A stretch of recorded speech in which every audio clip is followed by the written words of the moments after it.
The following program is being brought to you on the Voice America Variety Channel. For more information about our network and to check our additional show hosts and topics of interest, please visit voiceamericavariety.com. The Voice America Talk Radio Network is the worldwide leader in live Internet talk radio.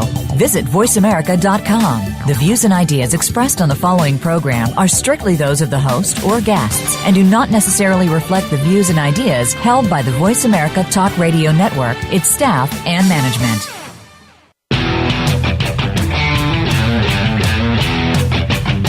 Your new or existing home is one of your most important assets, yet too many people rely on sites, shows, and tips from people who are not in the real estate business when making important decisions. It's time to get real and trust a professional. This is Real Estate Today with host Deb Tomaro. In this series, you'll learn about making smart decisions when it comes to buying a home, selling a home, or even staying in the home you're in. Now, here is your host, Realtor Deb Tomaro. Well, welcome. Are we there? I think we're here. It's been a little while.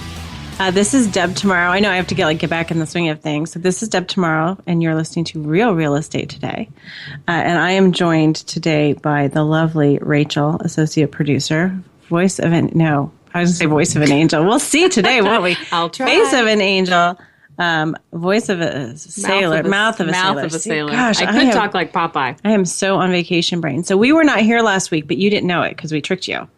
And we pre-recorded a show, and we had great fun doing it. So I encourage you to go back and listen to that show, especially the beginning, because we kept giggling because we thought we were all smart because we kept saying things like, it's mid-September, and it was really like mid-August when we were doing it, and then we giggle, and we were doing it on a Monday, and we were like, and can't believe it's Tuesday already, and then we'd laugh, and yeah, we thought we were pretty smart, but now I'm letting the cat out of the bag. So usually joined by Karen Rassel, sending out our love to her. She's got some things going on today. So Rachel is sitting in so that I'm not talking to a blank wall because I think that would be pretty boring. So welcome, Rachel. Thank you, Deb. So she is going to be multitasking. We're going to go easy on her today and discuss and give me some input and feedback, but she's also going to be posting on our social media. She does a lot of that during the show for me. She some of the Facebook posts you see out there are hers. Some of them are mine. You can't really tell because she's that good at what she does. And she posted something this afternoon that I loved, was the strange city names. Yes, that was a good one. Top, like the strangest city name for each state. Except that we have some disappointment when it comes to Indiana. I know. Because they chose Santa Claus, Indiana, as the strangest name. And I have to say, where's Floyd's Knobs? Hey. Because that's much a city. better than Santa Claus. That's a city in Indiana, Floyd's Knobs. I want to know who this handsome Eddie is. Is there? Up Where's on that? the East Coast. Okay. I haven't had a chance to look at all. Booger Hole is in a Virginia. Looks like a West Virginia. Mm-hmm. Excellent. Boring, Oregon. That's good. Beer Bottle Crossing, Idaho.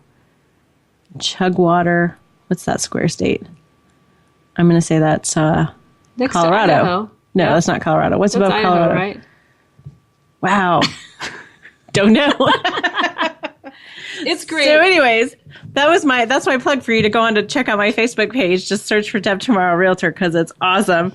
And we're also on Twitter. And I don't know, Rachel, are you Snapchatting yet? Hell no. Do you know what Snapchat is? Yes, I do. Okay, so tell me. It's the land where basically texts don't live on. I think you send a message and it's only available to the recipient for a certain amount of time and then it disappears. Poof. What's confusing me, though, is that I'm seeing Snapchat appear on Facebook, so then that sort of defeats the whole purpose of it not. Yeah. If you're cross-posting, you're kind of shooting yourself in the foot I'm still confused. Excellent. Well, as I said before, I was out of town last week. Most of you don't know that because I try not to make it too obnoxious or obvious because I don't want my house to get robbed. If you've listened to our previous shows, we've talked about how to, prepare your house and make sure that the ashes of your dead father don't get stolen while you're on a cruise. We'll have to. That was a previous episode. You'll have to listen to all 26 previous episodes to figure out which one that was, but that was a good one.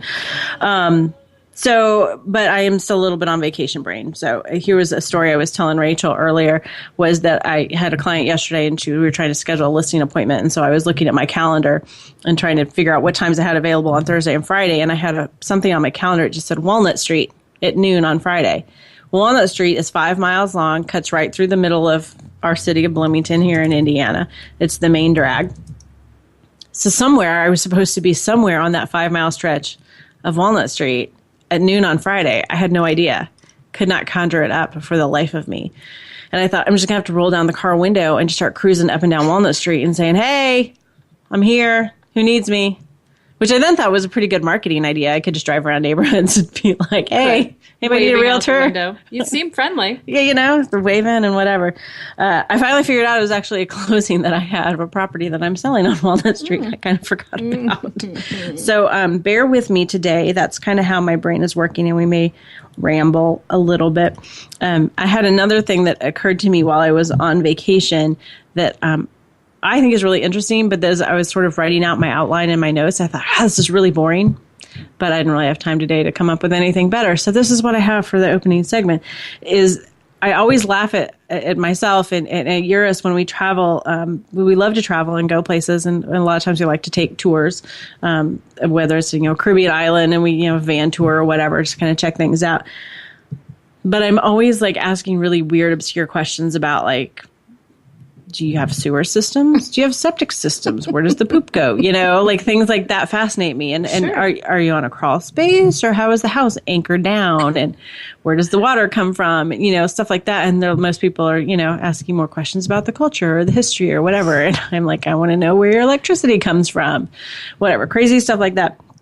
And so I had noticed we were up in Maine last week. We go there every year, and I sound like I'm like, we went in Baja eating lobster. I was eating grilled cheese sandwiches because I don't like seafood. I don't like pulling things apart that were in an animal type form. But grilled cheese I'm completely happy with. But I've noticed, do you know this? Houses in Maine don't have gutters. I did not know that. Houses in Maine don't have gutters. Why don't they have gutters? Yeah, so I had to dig into that a little bit. And our initial thought, I remember we noticed this the first time about maybe 4 years ago, and we were visiting Greenville. We were looking for moose. They live inland in Maine, and so we were not hunting, but Seeking meese. Seeking meese. There you go. And that's when, I don't know why, but also when we were looking at houses, we're like, why do none of these houses have gutters? Sure. And we figured it was the snow load, because the snow and that heavy snow just does more damage than good. Right. So but I also think, so I was doing some more research. If you look at our phones after we do a trip, there's always like Google searches like, why don't houses in Maine have gutters? Because we're always like, I wonder. And then we Google it and try and figure it out.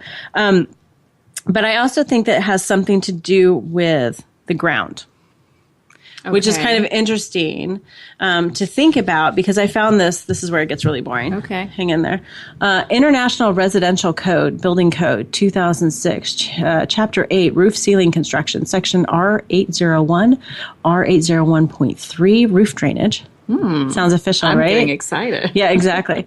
In areas where expansive and collapsible soils are known to exist, all dwellings shall have controlled method of water disposal from the roofs, yada, yada, yada. Basically, what this is saying is that the soil type can determine whether gutters are really required. So it's more than just like, you could think in the Southwest where there's not much rain, gutters maybe not so necessary. Yeah. And that's part of it. But I also found it fascinating. I have an issue, I guess. No, I think I'm intrigued. Because think about it, here in Bloomington, where we are, a lot of caves, right, and we have this karst type of soil, which I don't really understand what that is because I'm not a geologist. But the way our ground absorbs the water creates a lot of foundation issues. But in Maine, it's just a big, giant chunk of granite. So it doesn't absorb, right? The water just kind of runs away. It doesn't absorb down and push in on the foundation walls. See what I'm saying? I do. Yeah. I do. So then it got me thinking so there are construction differences in other parts of the country too. Sure. And my point to this whole thing was to encourage people, like if you're moving to a different part of the country, it's just yet another reason why you need to have some good professionals in your court helping you understand those things. Because I think if I were to buy a house in Maine, I would be like, where the hell are the gutters? Get me some gutters. Yeah, I'd be like, inspection item, ding, I need gutters. Yeah. And they'd be like, no, you're crazy, you don't want them. And then I'd be like, yes, I do want them because it rains in Maine. Yeah. I had some rain last week. And then I'd buy a house, I'd make them put gutters on it. Right. And then in December, I'd be like, what the heck? Your gutters would be hanging off your house. Right. So then that got me thinking too, like, okay, well, here's another one. My parents live in Houston, Texas. Mm-hmm. Why don't houses in Houston have basements? I have no idea. See? But I have an article for that. And there's actually a couple of reasons. One, I kind of assumed Houston's pretty wet. It's kind of like New Orleans.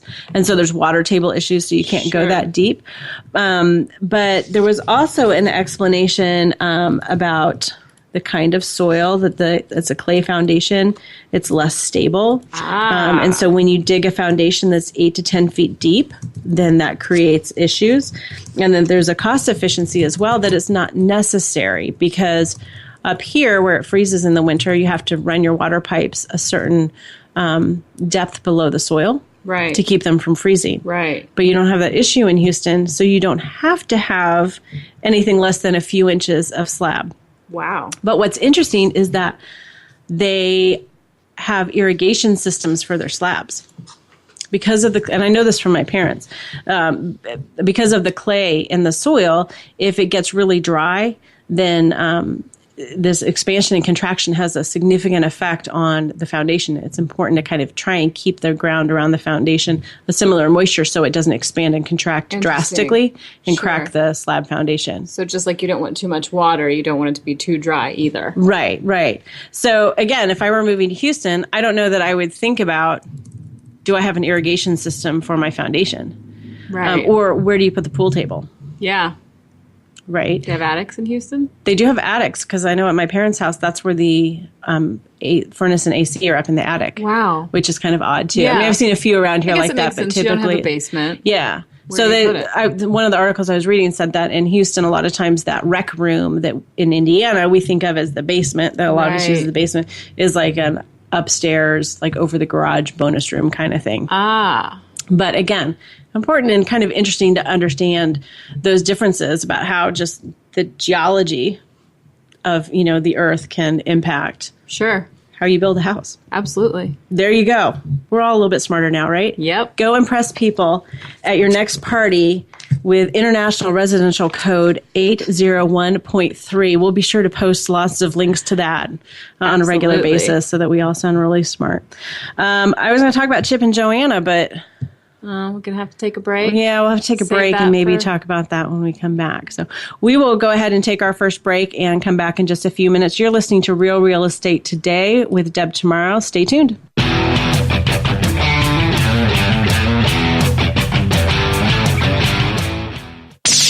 The Internet's #1 talk station. #1 talk station. VoiceAmerica.com. Are you interested in buying or selling a home? Not sure what the next step is? Deb can help. Go to realrealestatetoday.com and click on Start Here. You'll be asked a few simple questions, and Deb will personally contact you to help answer your real estate questions and connect you with a realtor in her personal nationwide network of realtors. So even if you aren't in Deb's service area, you're guaranteed to find a good match wherever you are. Visit realrealestatetoday.com.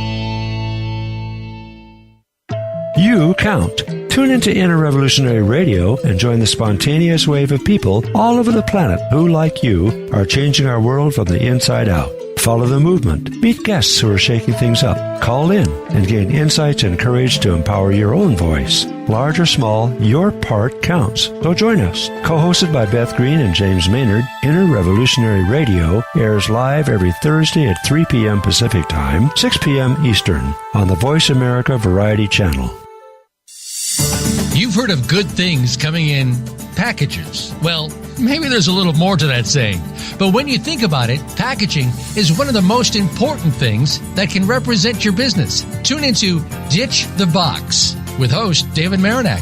Each week, we'll discuss flexible packaging, marketing, sales, and how it all comes together in one container. Lower costs, increased margins. Listen to the show. It might just save you a ton. Ditch the Box is heard live every Wednesday at 4 p.m. Eastern Time, 1 p.m. Pacific on Voice America Variety. Streaming live. The leader in Internet talk radio. VoiceAmerica.com.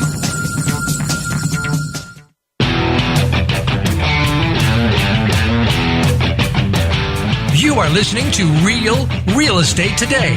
To reach Deb Tomaro or with questions and comments about the show, please send an email to Deb at realrealestatetoday.com.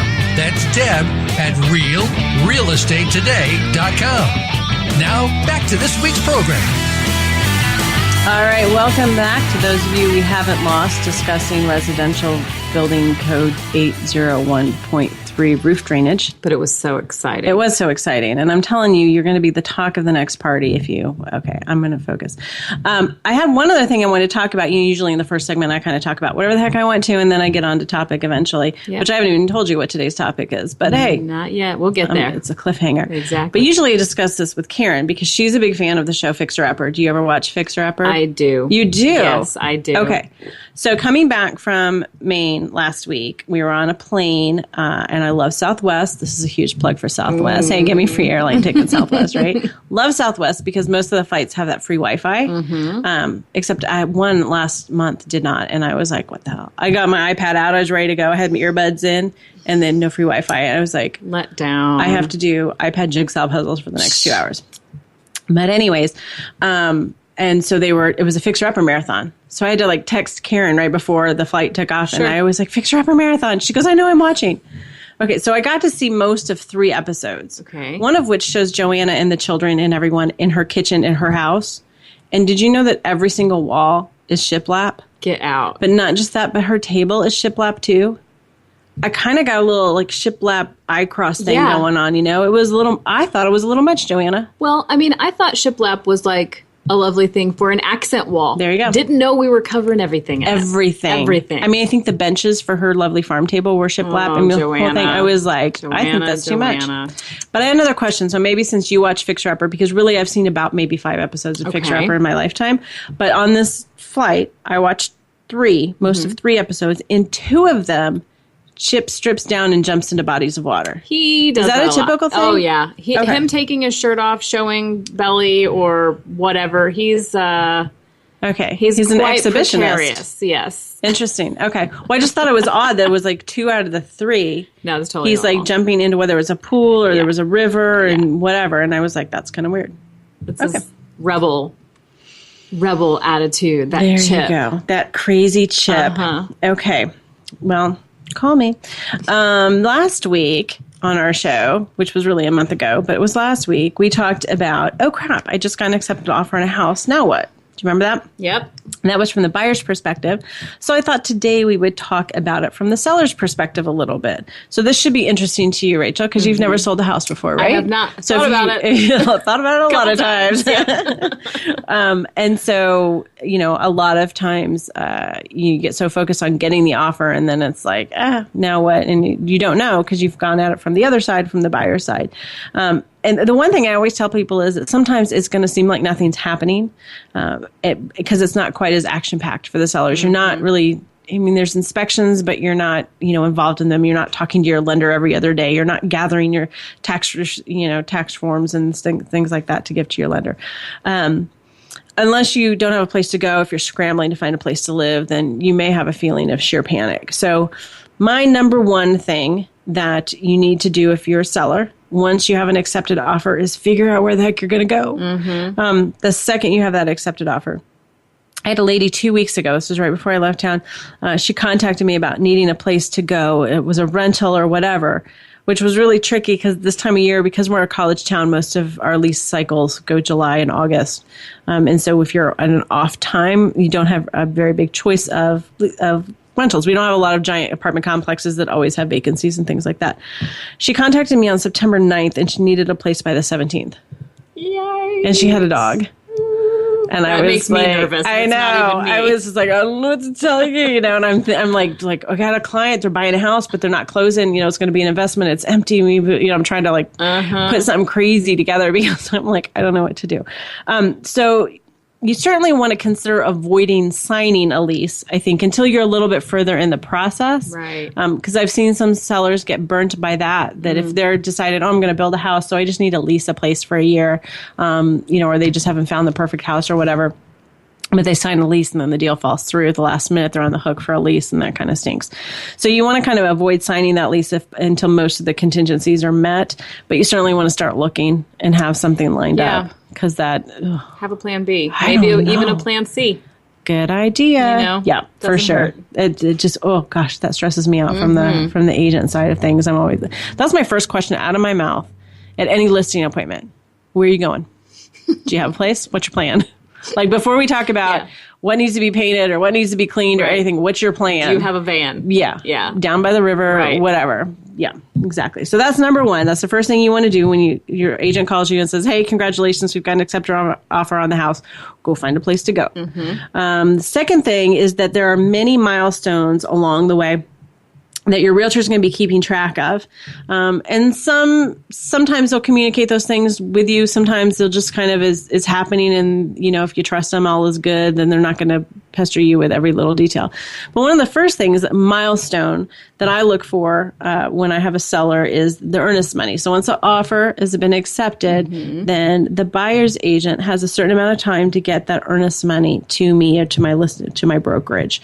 And so if that doesn't happen, then certainly within that timeline, you want to start to ask some questions or be concerned. And there is a timeline. Like you, obviously, hopefully the agent and the seller will know when that earnest money should be coming in. It's in the contract. Okay. Yeah. Okay. So like ours is basically state law that says you have to have it within 2 banking days. And I'm sure different states have different laws. Fast. It is. So I mean, really, the buyer's agent should have that in their hand when they're writing the offer so that once the offer is accepted, they can immediately go and deliver that.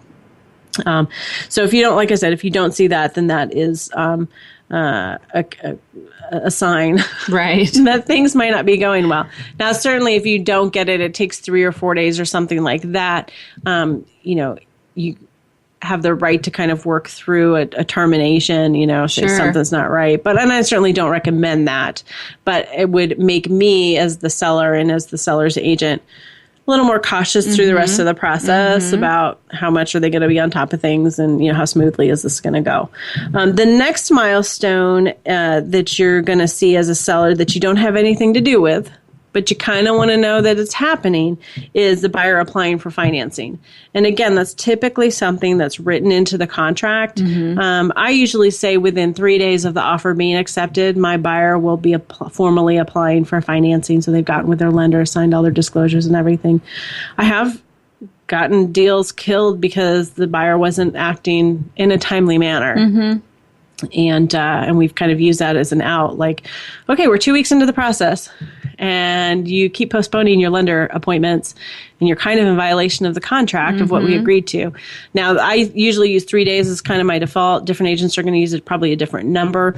So that's something to kind of be aware of. And again, I don't typically communicate that regularly with my seller. But if, the seller, if we have a conversation about how's the timeline going, they're doing the things they need to do kind of thing. So that's the next milestone. You just don't want the buyer dragging their feet on that at all. The next thing is the inspection. And that is something that you're going to kind of be involved in.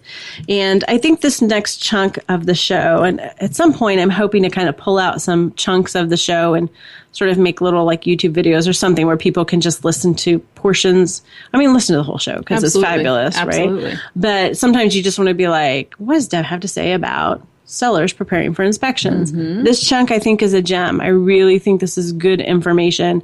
And so listen up because this is good stuff.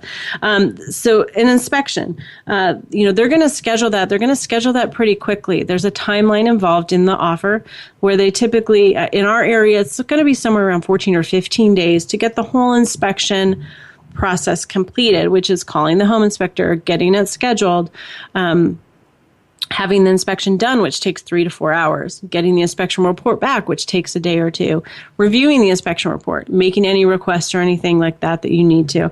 And that's a whole other show, which I think we've probably already done. But it's a process. And so I was going online and just looking for some resources out there so we could post some links.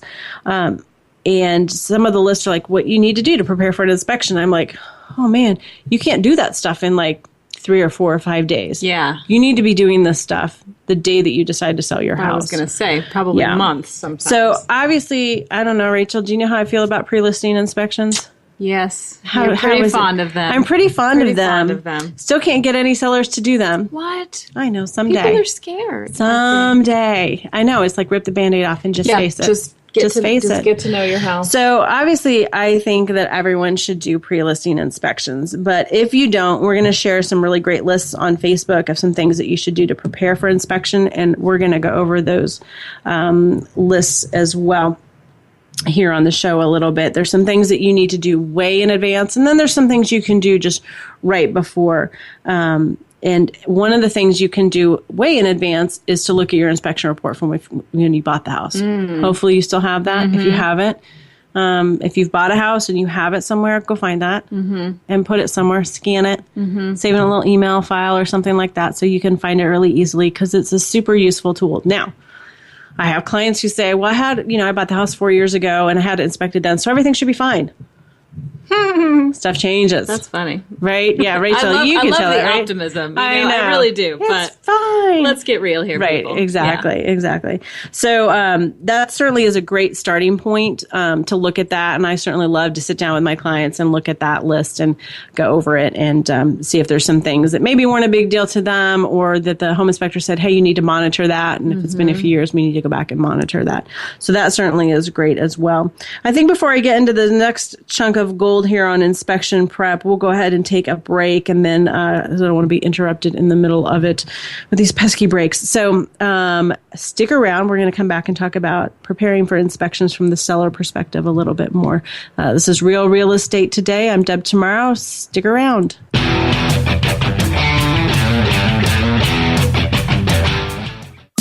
Streaming live, the leader in Internet Talk Radio, VoiceAmerica.com.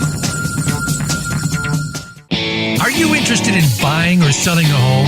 Not sure what the next step is? Deb can help. Go to realrealestatetoday.com and click on Start Here.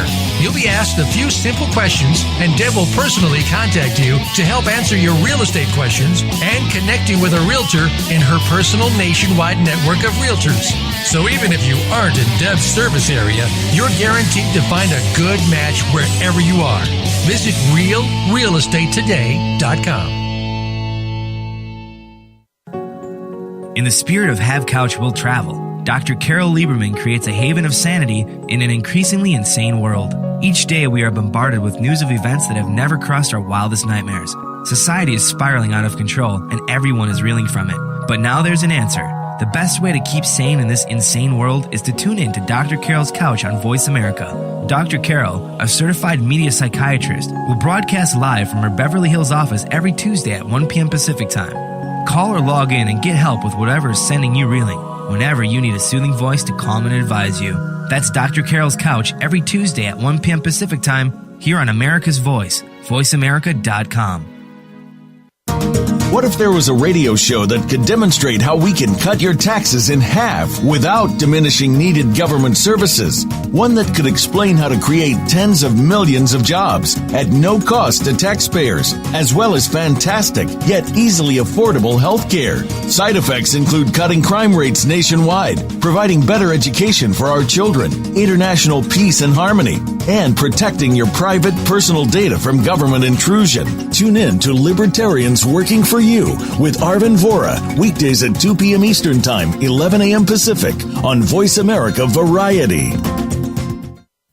Tune in to The Patricia Raskin Show on VoiceAmerica.com every Monday at 2 p.m. Eastern Time and 11 a.m. Pacific Time. This is the program that helps you turn obstacles into opportunities, challenges into solutions, and find answers to tough questions with the award-winning powerhouse voice of radio, Patricia Raskin. So tune in and call in to The Patricia Raskin Show, Mondays at 2 p.m. Eastern Time and 11 a.m. Pacific Time, right here on the Voice America Variety Channel. The Internet's #1 talk station. #1 talk station. VoiceAmerica.com.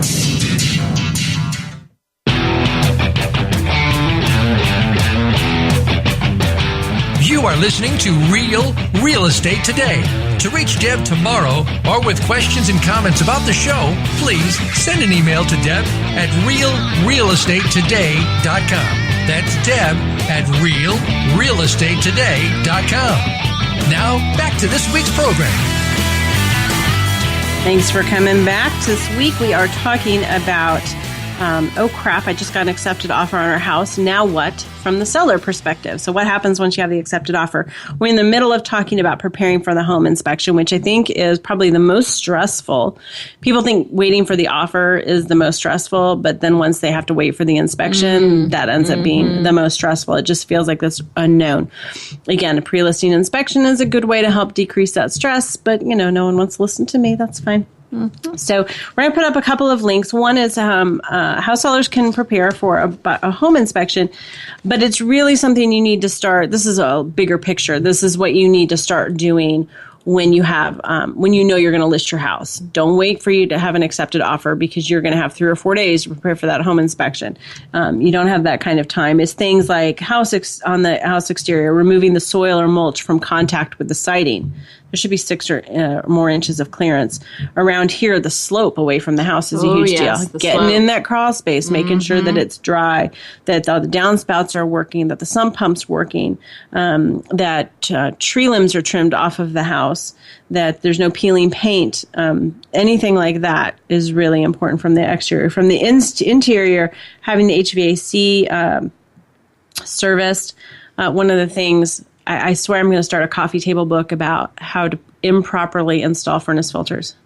Really? Oh my gosh, you can't even imagine what I've seen. There's arrows.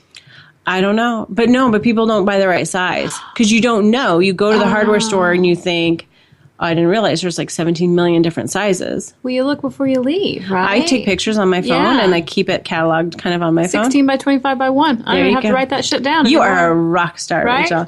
Well, I've seen them crammed in there. They're at funky angles. They've been trimmed and cut. I mean, I've seen all kinds of stuff. And then people just give up. They're like, whatever, I'm not going to even put one in there. Wow. So anyways, I digress.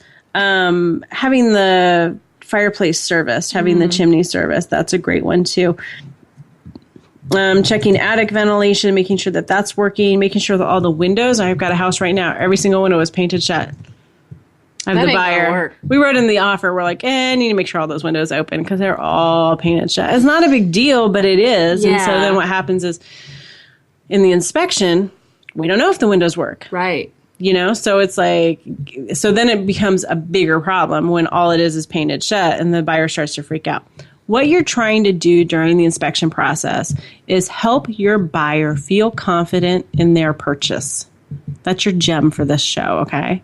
Help your buyer feel confident in their purchase.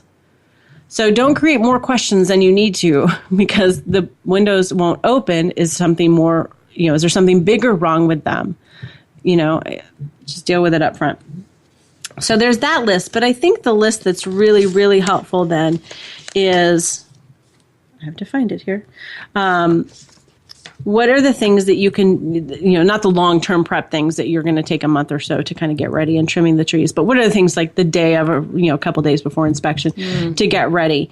And here's gem number 2. So gem number 1 is that your job with inspections is to help the buyer feel confident in their purchase. Gem number 2 is that your job is to help make the home inspector's job easier. Mm-hmm. We're not talking about manipulating here. We're just saying that a happy inspector is just going to create a more relaxed environment for everyone, which is going to help the buyer feel more confident. And around here, I'd say 90% of the time, unless the buyer's out of town, the buyer is there at inspection. Yeah. They're having that conversation with the home inspector while the home inspector is finding things. And you, seller, are not there. Mm-mm. Okay, that's really important too. They don't need you standing over the shoulder going, but no, I fixed that. Or no, someone told me that was, give them their space. Mm-hmm. That's what's going to help build their confidence. So number 1, be gone. So the home inspector is free to do the inspection, especially do it in the order that they like to do it in. Don't break up their routine, right. Because they have to avoid that room because someone's still asleep in that room or whatever. Remove pets whenever possible so that they can get into every room, get into the garage, that kind of thing. Be up and out of the house about an hour before the inspection is supposed to start. Yeah. Just give them space. Make sure, number 2, here's another tip, make sure all the attic accesses are easily accessible. word access too many times in a sentence. Especially if they're in a closet. There's nothing worse than, I've seen this before. I think I've actually pulled out a vacuum cleaner before. When you have to open an attic access in a closet. Oh, Lord. And it hasn't been opened forever, and there's been blown in insulation, and they pop it open, and all this insulation comes raining down, and it's on all the clothes, and it's like, that's not what a home inspector wants to be doing. So make sure that all those accesses are accessible. Don't annoy the home inspector. Yeah. Likewise with the crawl space access, if it's in a weird location, I had one earlier this year. I didn't think it was weird. I thought it was pretty obvious, but I guess I was wrong. It was actually inside in a closet. And I thought it could be found, but it couldn't. And I was a little disappointed because the home inspector, I thought, well, maybe they could have called me during the inspection and said, we can't find the crawl space access. But instead, they wrote up an inspection report that said, there's no access to the crawl space. Oh, no. And freaked the buyer out. No and we kidding. lost the deal. Shit. Yeah. Shit. Exactly. So we made sure that on the next one, we actually opened it and opened the closet door. Arrows. Yeah, we had some neon lights and stuff. Yeah, we made it really, really obvious on that. So if it's a little funky, or I've seen another house that has 2 different crawl space accesses and they're in different parts of the house. So if you got something funky like that, help them out. Make a note or something. If you need to move some furniture to get to something, do that. Don't make the inspector move furniture. That's really helpful. Here's a really easy one I thought was brilliant because I see this all the time. Check all your light fixtures for burned out light bulbs, especially outside. Because what happens is the home inspectors spend a ton of time trying to figure out, is it the light bulb or is it an electrical issue? Right. Or they're trying to unscrew light bulbs from other ones to put that. Make it easy on them. Yeah. Make their job easier. So just make sure that there's light bulbs and everything. Do you have a septic system? If so, leave a note or a map where it is so they're not wandering around outside trying to find it. That's super helpful. Leave I've had this one before, the washer, the dryer, the dishwasher, the oven empty because the inspector's going to test all those things. You want to put a casserole in the oven before you head out? Oh, and don't cook cabbage in your crock pot during an inspection. Maybe put a cabbage in a crock pot. Yeah. Welcome them home. I had an inspector that, I don't think it was the inspector. The inspector blamed the buyers. It was a whole big thing. I can tell you the story sometime. But because I kind of went back to the inspector, I was like, what the heck? They had turned on the washing machine. And the seller was out of town, but there had been clothes in the washer. So that's the seller's fault. But they turned the washing machine on, filled it with water, and then just let it sit for days. Oh. And it that smelled like shit. A little stanky, yeah. And so I went to the home inspector, and I was like, what the heck? Dude. And then he blamed it on the buyers. Whatever. We're all adults here, right? Yeah, exactly. So leave those things empty so that they can test, and that will help them out. Here's a good one. Notify the home inspector if the smoke detectors are wired to a security system. I say this from experience. Probably one of the first transactions I ever did, and I showed up at the home inspection to see how things were going, just as he was testing the smoke detectors. And all of a sudden, alarms start going off. The phone starts ringing. Oh. And I'm thinking, I don't know if I should answer that phone because I don't live here. And then stops ringing, and then it starts ringing again.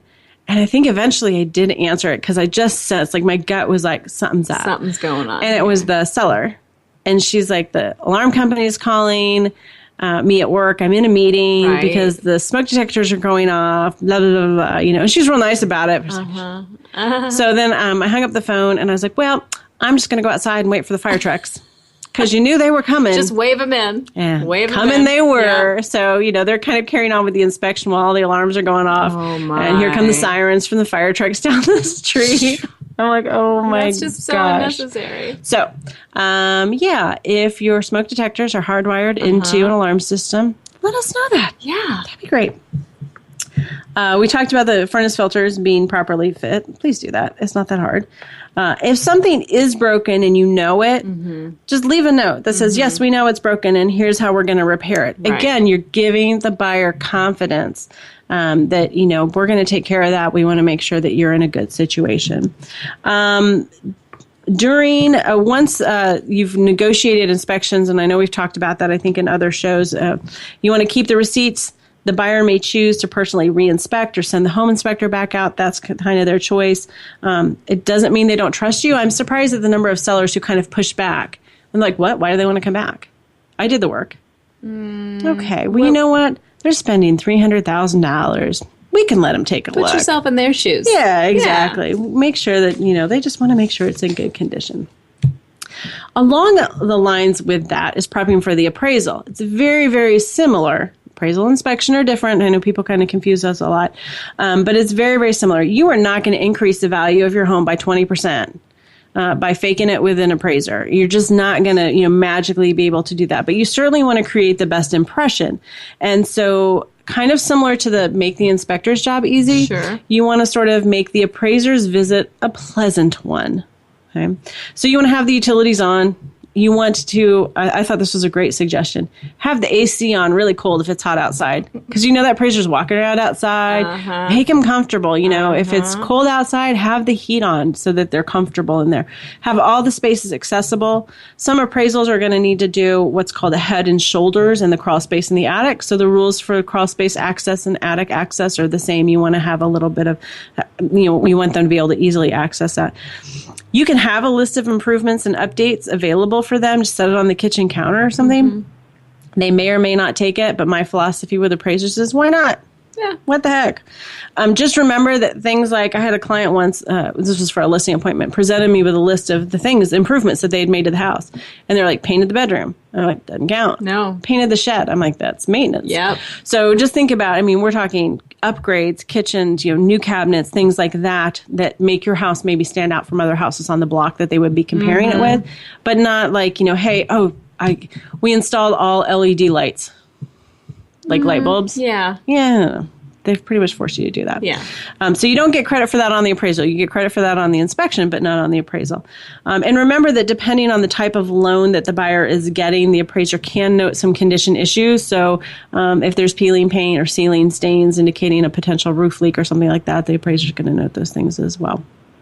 I think I told this story before that appraisals are a little bit of an art. They're not a black and white, and you get 3 different appraisers. You're going to get 3 different, very, very different values. I would assume. The appraiser has that purchase agreement in front of them. They know the number they're trying to hit. I've told the story before about the appraisal. A listing I had, he had it appraised a few weeks before he put it on the market at $289,000. It was for a refinance. He was pulling some money out to buy some land. And then we listed it at $325,000, and he was like, "Are you sure?" And I'm like, "Yep." Because that's market value. Yeah.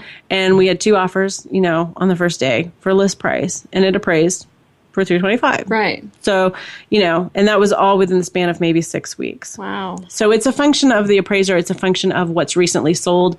Something could have sold 2 weeks later, from the first appraisal and completely changed the story. Mm-hmm. So, there's not a lot you can do to kind of manipulate. It's a little bit out of your control, but you can certainly make the appraiser's visit a pleasant one. I know that sounds silly, but it really is kind of true. So, okay, we are going to go for our last break. Gosh. I know, it's flying by. Oh, my goodness gracious. I'm always worried about not having enough information. All right, so we're going to head out to our last break and be back and finish up and talk about title work. Super exciting. So stick around. You're listening to Real Estate Today with Deb Tomaro. Stimulating talk. It gets those synapses in the brain firing really fast. All the time. The #1 internet talk station where your opinion counts. VoiceAmerica.com. Are you interested in buying or selling a home? Not sure what the next step is? Deb can help.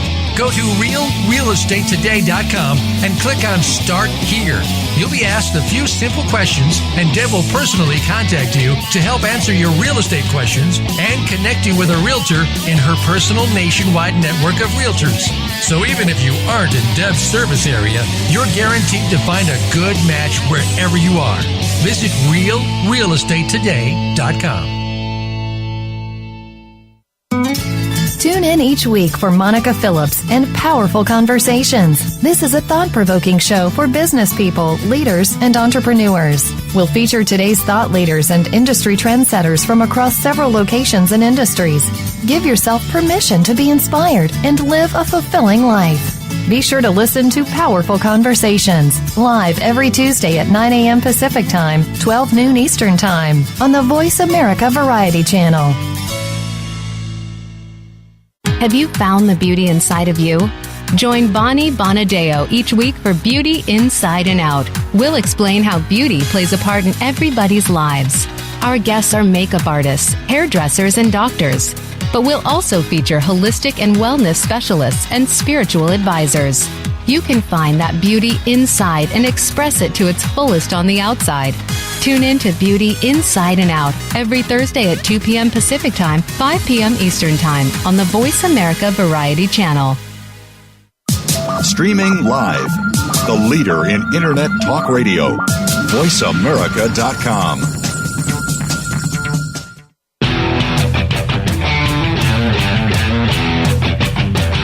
You are listening to Real Estate Today. To reach Deb Tomaro or with questions and comments about the show, please send an email to Deb at realrealestatetoday.com. That's Deb at realrealestatetoday.com. Now, back to this week's program. All right, here we are in our final segment, which is known as the speed talking segment, where I'm trying to squeeze everything in that I wanted to say that I was talking too slow in the beginning or talking about shiplap. Exactly. Or whatever. So before we finish up on, oh crap, I haven't accepted offer, what do I do now from the seller's side? That's the longest title ever, isn't it? Oh, well. I did want to share something that I'm sponsoring that's coming up. So this is more for local people, but there's a local event. It's celebrating its 10 years this year. It's called Dancing with the Celebrities. It's takeoff of Dancing with the Stars, and it's super fun. I actually got to participate in the event about 5 years ago. I was one of the quote-unquote celebrities, even though, yes, we know we're not celebrities. But we were paired with professional dancers, and we learned 3 dances and performed them in front of a crowd. And along the way, during the whole process, while we are training and learning, we are collecting votes by way of dollars for a local charity. My charity was Girls Inc.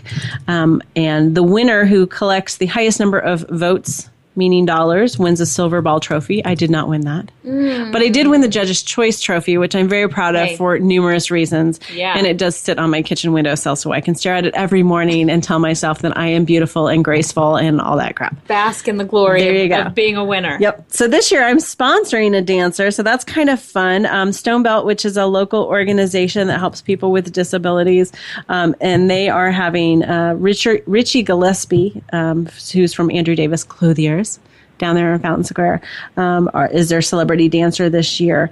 And so I just wanted to give a shout out to them. The event is actually taking place Saturday night, September 24th. So if anybody's interested in tickets, they can contact me and I can hook them up with that. Or if anybody wants to make a vote and give a donation in honor of my sponsorship and in honor of the dancer, that would be awesome too. And we'll have links up on Facebook. So cool event, lots and lots of hard work, I know from personal experience. So I wanted to support that and share that. It's a really neat thing. All right. So what happens when you've gotten through the inspection, you've gone through the appraisal, then you're just sitting around waiting for the lender.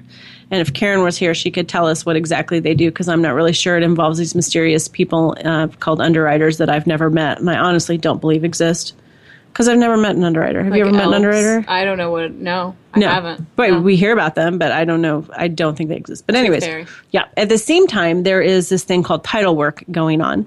So again, nothing really that the seller needs to do. A lot of that's happening behind the scenes, where at some point the realtor or the lender orders the title work. They go to the title company and they say, here's a copy of the contract. Let's go ahead and start title work on it. And they're going to be searching not just the property to make sure that it's free and clear and that some plumber that you did work for and didn't pay or whatever, attached a lien on the house, but they're also searching you. Did you know that? I did not They know are that. searching you, and they search you as both the buyer and the seller. Okay. So when you're the buyer, you're getting searched too. And making sure that you don't have any judgments against you that need to be satisfied before you're allowed to sell the house. So, did you forget to pay the chiropractor? Maybe, Rachel says. She goes, don't make me answer that. Don't make me answer that. I paid that off. Exactly. But if you didn't pay the chiropractor can get a judgment against you. And the title company is not going to provide clear title to the house, meaning that title can be transferred to a new owner until that judgment is paid. Now, it can be paid at closing from your proceeds if you don't have the money, but we run into this all the time. I assume they have to see proof that it has been paid. Yeah. Right. So you either have to provide a receipt or you have to allow the title company to pay it, and that's their proof that we know it was paid. So you don't typically need to do anything in this step while they're doing that title search, but they may come to you and say, like I had one recently, there was a divorce many years ago, but something came up that the title company needed proof that a part of the settlement had been paid. kind of crazy. Whatever you need to sell a house, just get them what they need. It's sort of my philosophy on that. At the same time, too, the title company is going to have you complete a form. This is one thing, and I don't think I ever thought about this either, but how does your mortgage get paid off when you sell a house? Magic. Do they give you a check and then you... No. Because the title company, their job is to ensure clear title. And so in order to do that, they have to make sure that the mortgage gets paid off. Sure. So they are the ones who physically do it. All the money channels through them.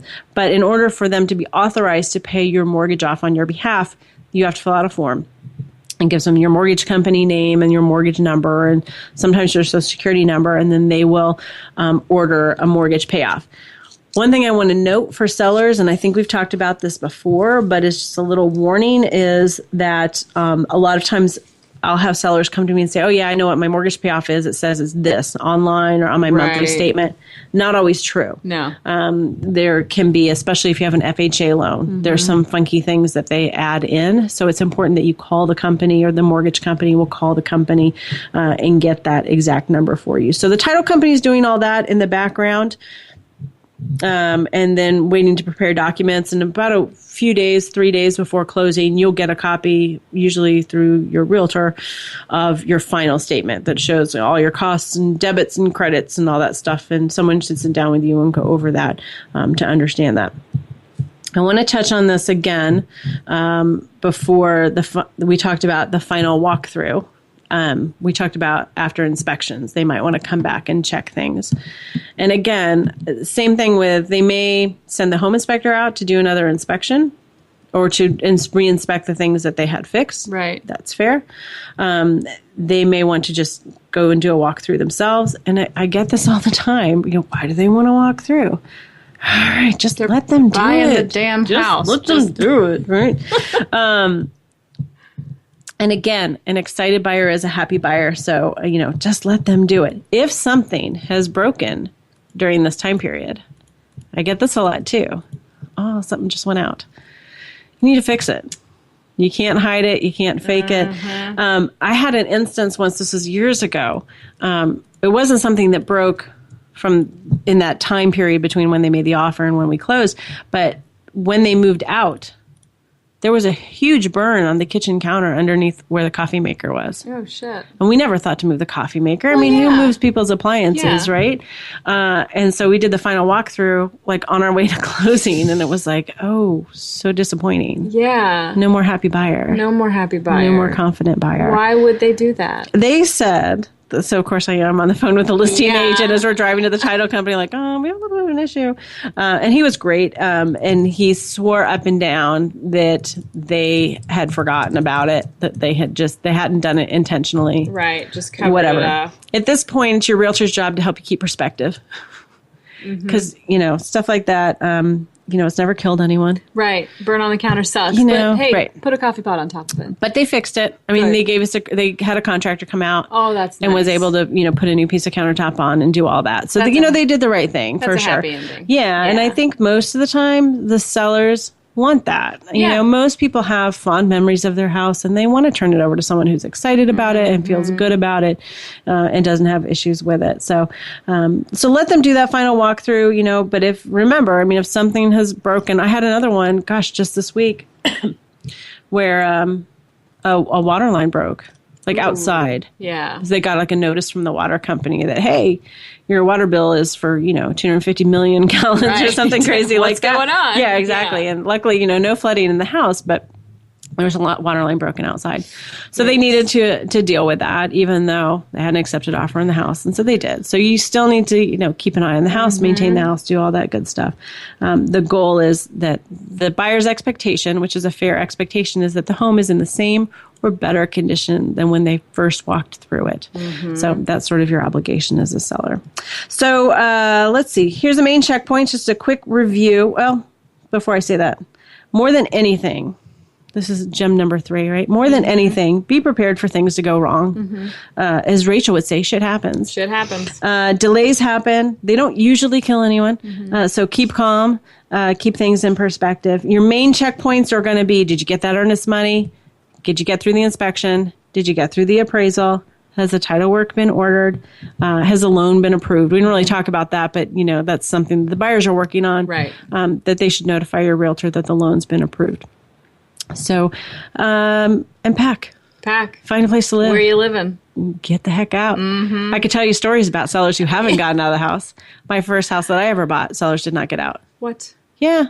Just so I'm a little extra sensitive to it when I talk about it with my clients, because it was like I signed all the closing paperwork and then my realtor pulled me aside and said, nope, they're not out. Sorry.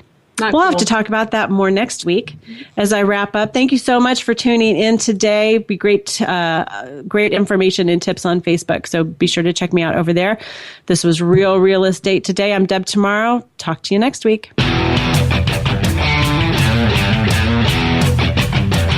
Thank you for tuning into Real Estate Today. Please join your host, Deb Tomaro, for another edition every Tuesday at 12 noon Pacific Time, 3 p.m. Eastern Time on the Voice America Variety Channel. Until next week, take care of your home. It's one of your most important assets.